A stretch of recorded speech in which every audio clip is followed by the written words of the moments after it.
नमस्कार, हिमाचल समाचार में आपका स्वागत है। आज के मुख्य समाचार। मुख्यमंत्री ने पंजाब पुनर्गठन अधिनियम के तहत चंडीगढ़ में प्रदेश का 7.19% हिस्सा जारी करने का किया आग्रह। बीबीएमबी में हिमाचल प्रदेश से एक स्थायी सदस्य नियुक्त करने की मांग।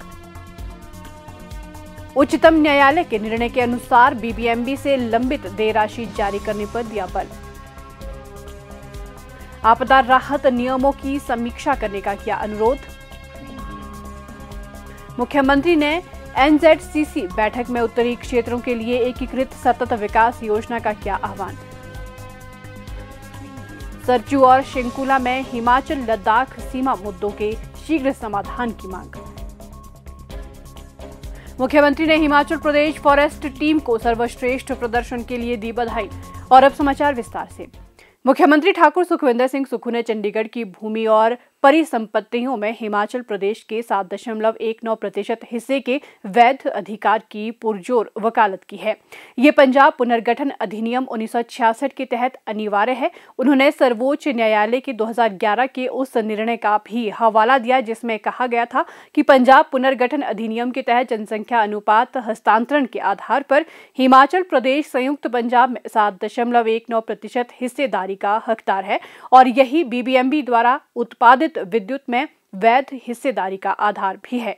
ठाकुर सुखविंदर सिंह सुक्खू आज हरियाणा के फरीदाबाद में केंद्रीय गृह एवं सहकारिता मंत्री श्री अमित शाह की अध्यक्षता में आयोजित उत्तरी क्षेत्रीय परिषद की 32वीं बैठक को संबोधित कर रहे थे। उन्होंने सर्वोच्च न्यायालय के निर्णय के अनुसार भाखड़ा व्यास प्रबंधन बोर्ड से लंबित बकाया राशि जारी करने और बीबीएमबी में हिमाचल से एक स्थायी सदस्य की नियुक्ति की भी मांग की। उन्होंने केंद्र द्वारा संचालित जल विद्युत परियोजनाओं में राज्य को 12% मुफ्त बिजली रॉयल्टी देने की नीति को लागू करने और उन परियोजनाओं में हिमाचल की मुफ्त रॉयल्टी को बढ़ाकर 50% करने का भी आग्रह किया जिनकी लागत पहले ही वसूल हो चुकी है।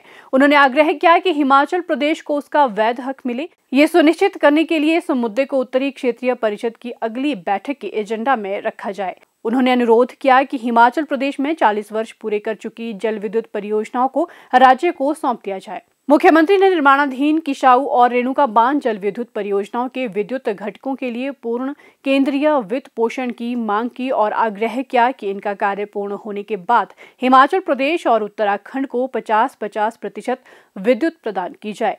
मुख्यमंत्री ने केंद्र से पहाड़ी राज्यों की बढ़ती संवेदनशीलता को देखते हुए आपदा राहत नियमों की समीक्षा करने और आपदा पूर्व एवं आपदा पश्चात प्रबंधन मानदंडों में उचित संशोधन करने का आग्रह किया।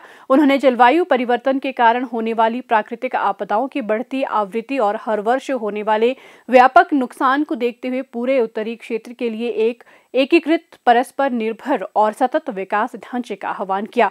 उन्होंने कहा कि हिमाचल प्रदेश जैसे पहाड़ी राज्यों की अर्थव्यवस्था के संरक्षण और सामूहिक एवं केंद्रित प्रयासों के माध्यम से मूल्यवान मानवीय क्षति को कम करने के लिए ऐसी समन्वित योजना आवश्यक है।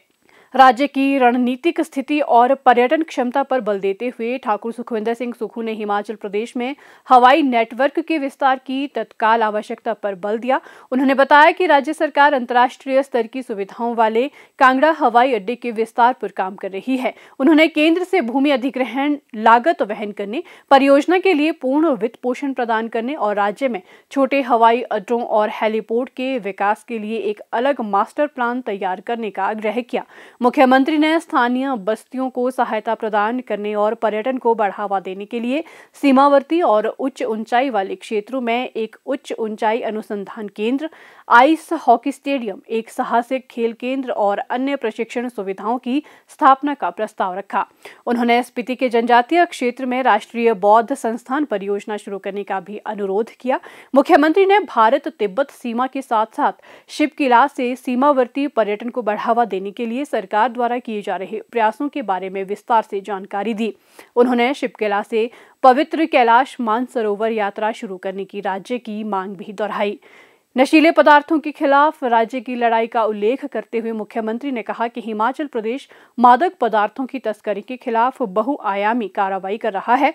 कानून व्यवस्था के सख्त पालन के साथ साथ नशे की लत से प्रभावित व्यक्तियों के उपचार और पुनर्वास के लिए बड़े पैमाने पर प्रयास किए जा रहे हैं। उन्होंने बताया कि चिट्टा जैसे खतरनाक पदार्थों के उन्मूलन के लिए 3 महीने का व्यापक जागरूकता अभियान शुरू किया गया है। उन्होंने इस अवसर पर प्रदेश में यौन अपराधों से बच्चों का संरक्षण अधिनियम 2012 के कड़ाई से पालन और ऐसे अपराधों के प्रति राज्य की जीरो टॉलरेंस नीति पर भी महत्वपूर्ण जानकारी साझा की। मुख्यमंत्री ने बैठक में हिमाचल प्रदेश तथा केंद्र शासित लद्दाख के मध्य सरचू और शिंकुला क्षेत्रों में अंतर्राज्यीय सीमा विवाद को सुलझाने, शिमला में पर्यावरण, वन एवं जलवायु परिवर्तन विभाग के उप कार्यालय को एकीकृत क्षेत्रीय कार्यालय के रूप में स्तरोन्नत करने और प्रदेश के वन संरक्षण अधिनियम से संबद्ध मामलों को शीघ्र स्वीकृति प्रदान करने का आग्रह किया। उन्होंने हिमाचल के आपदा प्रभावित परिवारों को पुनर्वास के लिए वन भूमि पर आवास निर्माण के लिए 1 बीघा तक भूमि देने की अनुमति वन संरक्षण अधिनियम के तहत प्रदान करने की मांग की। मुख्यमंत्री ने कहा कि हिमाचल में निजी भूमि के अतिरिक्त सारी भूमि तकनीकी रूप से वन भूमि की परिभाषा में आती है। मुख्यमंत्री ने कहा कि हिमाचल ने कठिन वित्तीय स्थिति के साथ भी अपने स्तर पर आपदा पीड़ितों को विशेष राहत पैकेज देकर उनके जख्मों पर मरहम लगाने का प्रयास किया है, किंतु प्रदेश आपदा पश्चात आवश्यकता आंकलन के तहत लगभग 10,000 करोड़ रुपए और प्रधानमंत्री द्वारा घोषित 1,500 करोड़ रुपए के पैकेज का इंतजार कर रहा है। उन्होंने समूची धनराशि शीघ्र प्रदान करने का अनुरोध किया। मुख्यमंत्री ने राजस्व घाटा अनुदान में हो रही कमी, जीएसटी मुआवजे के उपरांत भी वर्ष 2023-24 तक राज्य को 9,478 करोड़ रुपए के राजस्व घाटे की भरपाई के लिए विशेष टास्क फोर्स बनाने की मांग की। उन्होंने कहा कि समूचे उत्तर भारत में पर्यावरण संरक्षण तथा स्वच्छ जल उपलब्धता के लिए हिमाचल और हिमालय विशिष्ट है। हिमाचल को हरित राज्य बनाने के लिए प्रदेश सरकार विभिन्न स्तरों पर कार्य कर रही है। बैठक में राज्य एवं केंद्र शासित प्रदेशों के मुख्यमंत्री, उप राज्यपाल और केंद्र एवं प्रदेश सरकारों के वरिष्ठ अधिकारी उपस्थित थे।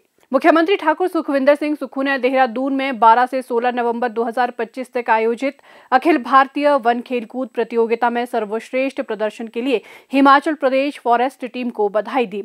इस प्रतियोगिता में टीम ने 6 स्वर्ण, 2 रजत और 5 कांस्य पदक जीते हैं। मुख्यमंत्री ने कहा कि ये उपलब्धि दर्शाती है कि हिमाचल प्रदेश के कर्मचारी किसी भी क्षेत्र में पीछे नहीं हैं और अपनी कड़ी मेहनत और समर्पण से राज्य का नाम रोशन कर रहे हैं। उन्होंने कहा कि वर्तमान सरकार खिलाड़ियों के कौशल को निखारने के लिए विभिन्न सुविधाएं प्रदान कर रही है। इस प्रतियोगिता में देश भर की 42 टीमों ने भाग लिया और हिमाचल प्रदेश ने समग्र प्रदर्शन में 10वां स्थान और मार्च पास्ट में दूसरा स्थान हासिल किया। इस प्रतियोगिता में राज्य का अब तक का ये सर्वश्रेष्ठ प्रदर्शन है। हिमाचल समाचार देखने के लिए सब्सक्राइब करें यूट्यूब चैनल हिमाचल समाचार, लाइक करें Facebook page information and public relations department Himachal Pradesh और सीएमओ हिमाचल, फॉलो करें @DPRHP और सीएमओ हिमाचल, फॉलो करें इंस्टाग्राम @DIPR हिमाचल और सीएमओ हिमाचल, विजिट करें वेबसाइट www.himachalpr.gov.in। इस अंक में इतना ही। कल फिर होगी मुलाकात। दीजिए इजाजत। नमस्कार।